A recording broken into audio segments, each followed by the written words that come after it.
We were not ordained to earn, to succeed. We were ordained to be faithful.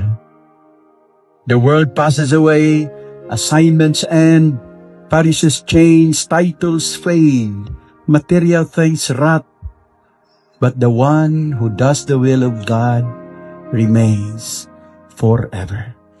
One of the greatest dangers in priesthood today is not persecution, but comfort.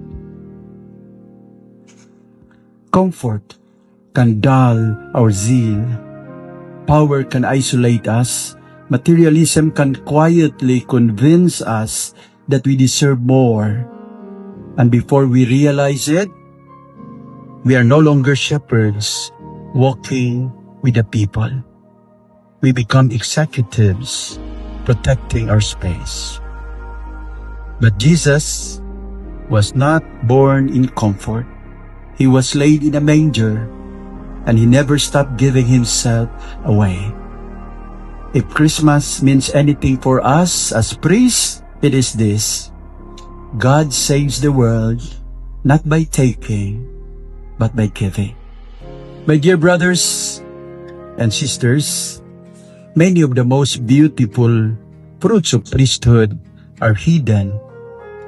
Prayers whispered in silence, tears shed alone before the Blessed Sacrament, help and support for less fortunate members of the flock, faithfulness on days when joy feels absent. The Gospel of Luke ends with a simple but consoling line. The child grew and became strong, filled with wisdom, and the favor of God was upon him. You see, even Jesus grew gradually.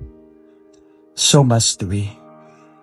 If you feel unfinished, tired, or still learning, do not be discouraged.